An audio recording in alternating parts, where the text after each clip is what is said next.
Firstly, if anyone is allergic to olive oil, salt, or potatoes, please put your hand up now. I was put with this beautiful, beautiful this experience of learning how you can tell the difference between a good and a bad olive oil.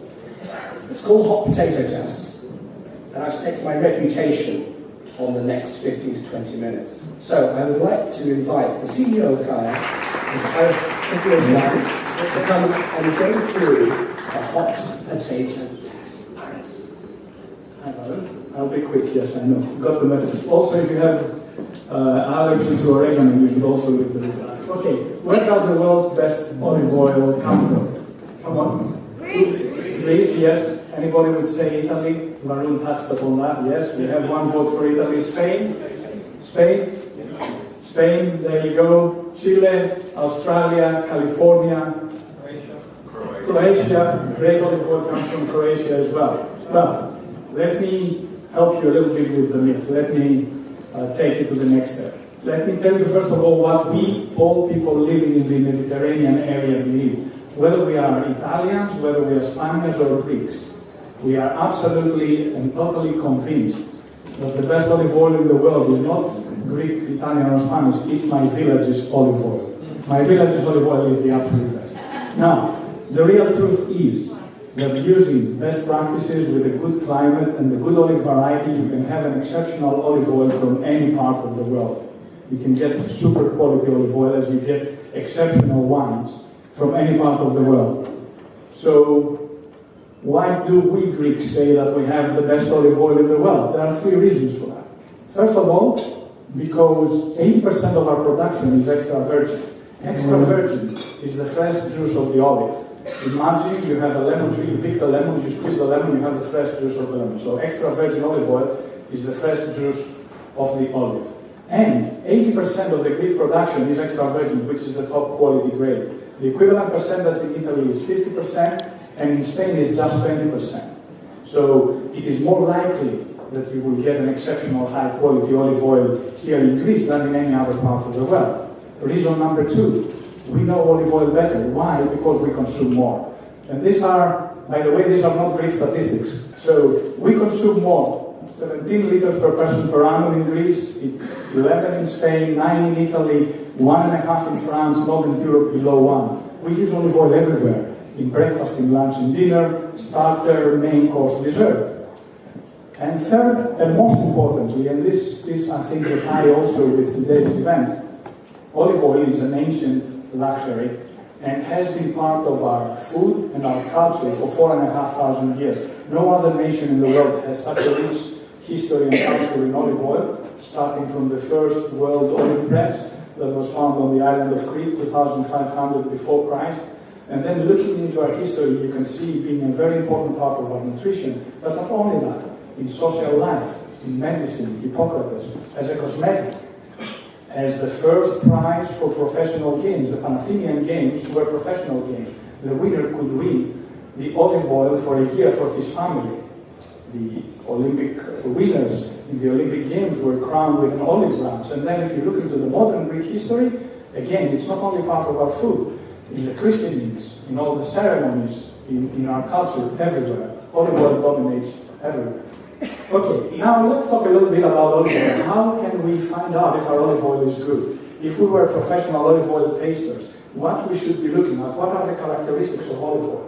The International Olive Oil Council says that when you're tasting olive oil, you should be looking at 3 positive characteristics. These are the 3 things that you should find in the olive oil. The first and foremost is fruitiness. And fruitiness is a sensation you get through the nose by smelling. And it's the sensation you have of fresh olive fruit, of fresh olive leaves, of the countryside after a sudden rain. If you've been out in the countryside after a sudden rain, you know this smell, or fresh lemon grass. This is the sensation that fruity olive oil should give to you. And then the other 2 positive characteristics is bitterness. It's a slight hint of bitterness that you feel in the latter part of your mouth, latter part of your tongue. And bitterness is a great characteristic for gourmet cooking, for big cooks, for whoever prepares food. And the last but not least, is the pepperiness, this spicy feeling when you swallow olive oil. You feel the backside of your throat burning. This is called pungency, pepperiness, and it's definitely a positive characteristic. Now, how could you perform an olive oil tasting? You know, we had a lot of time here and a lot of glasses. You just pour olive oil in a wine glass, and then you do the unthinkable. You just touch the glass like that because you really want to warm the olive oil. You want to bring the olive oil to 25, 26 degrees Celsius.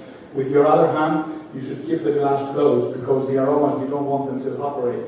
And then after you have warmed it a little bit, you know, you swirl it a little bit and you smell. And then you try to find the olives, the olive leaves, freshly mown grass, the countryside after the sudden rain, this sensation. Then if you are very, very brave, then you should take a small sip, and a really small sip. When we say small, means a teaspoon.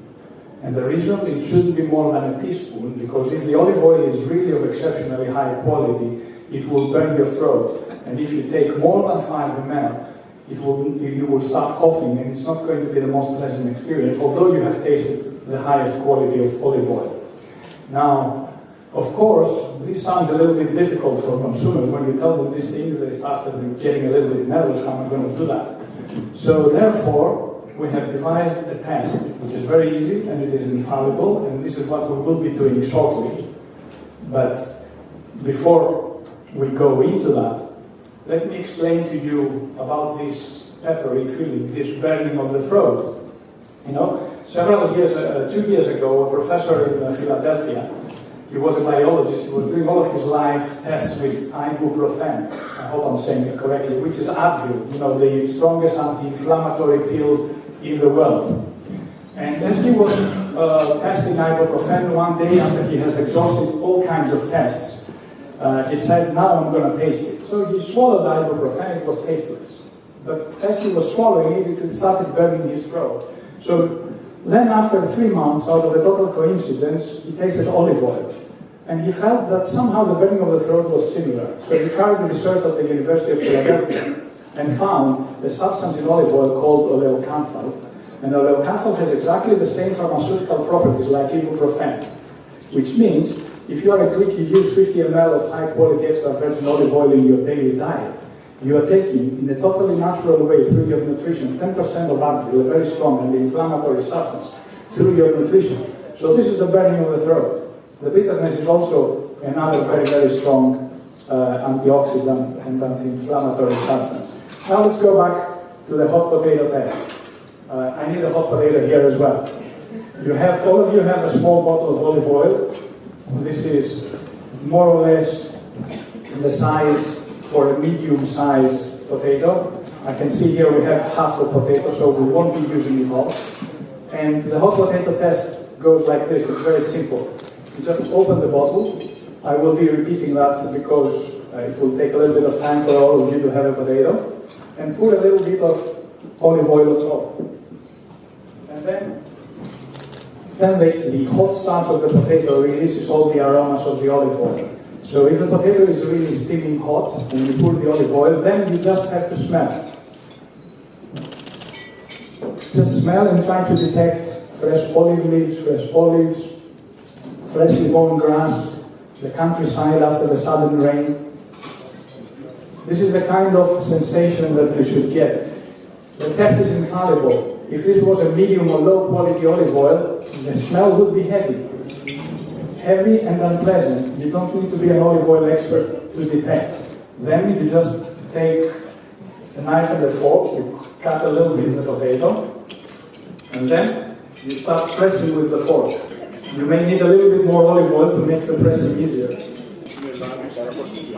This is more or less how it should look. So keep pressing, and once you're done, just add a pinch of salt, and then a little bit of wild oregano. So this is what you end up, fabulous potato mass. Yes, and now you're allowed to taste it. While tasting, you're able to get also the fruity flavors of the olive oil, a slight hint of bitterness, a little bit of the burning of the throat. This is the easiest way to find out about olive oil quality. Let's talk a little bit about the Greek diet paradox, especially if there are any Americans here in the room. you all hear from the USDA that you should limit calorie intake through fat to 20% of your total calories that you take on any given day. Yet, we have the Greek Mediterranean diet that is very well known for being extremely healthy. And here, we Greeks, we take 35% of our daily calories through a fat. But our diet is very healthy. Why is that? Because it's olive oil. Olive oil is an extremely healthy fat. And it's not only that. It's an extremely healthy fat that makes greens and vegetables very healthy. So there is no better way to taste cooked or raw vegetables than using olive oil. And by using olive oil with vegetables that are low in calories, you end up in a very balanced diet that doesn't have a lot of calories overall, and that is very healthy and nutritious. And then, how many of you have been to a Greek taverna? You know, that our traditional fish tavern.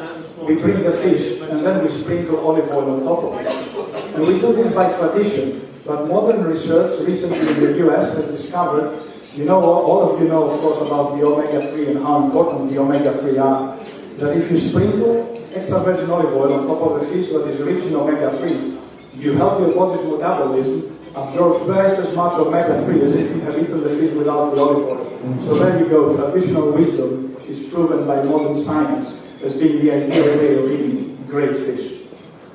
And then, what is that make the Greek diet so interesting is the ideal ratio of omega-3 to omega-6. The traditional diet of the Cretans in 1960 is the only diet in the world where the ratio of omega-6 to omega-3 was close to the Paleolithic diet, the diet for which the human constitution was built. Today in the United States, the ratio is 1 to 17. Now, mythbusters, olive oil is not good for frying. Wrong. The higher the quality of the olive oil, the better it is for frying. The lower the acidity, which is a quality indicator in olive oil, the higher the smoking point. 470 degrees Fahrenheit, 215 degrees Celsius. No other vegetable oil can withstand heat so well. Why aren't we using high quality olive oil for frying? Because it's expensive. But if we can afford it, it's by far the best oil. Light olive oil has less calories. No. You use light olive oil, you get exactly the same calories, but you lose all the nutrients, all the vitamins, all the great flavor that extra virgin olive oil has. And all olive oils are equally healthy. Wrong again. The higher the quality of the olive oil, the more the antioxidants, the more the vitamins, the more the goodness you do to your own health and to your body. And we'll finish with that. That's a superfood definition. In accordance to the CIA, the Culinary Institute of America, that was formed. That is the legitimate owner of the title because it was established in 1946 as opposed to the other CIA that was established in 1948. Bill Briva, the head instructor, gave this superb definition about olive oil, and it says a superfood is a food that has withstood the test of time, has known benefits and no known downsides, that is versatile and makes food nutritious and healthy. And this is where this ancient luxury olive oil becomes a modern luxury, because the modern traveler, the modern consumer is looking for wellness, and wellness is a factor of two things. To achieve the state of wellness, you must be very healthy. The Greek Mediterranean diet that is based on olive oil is extremely healthy. And then, of course, once you're healthy, you're able to enjoy life. And part of the joy of life is great food, and with great olive oil and Greek food, you can enjoy a perfect meal and be very happy. Thank you very much.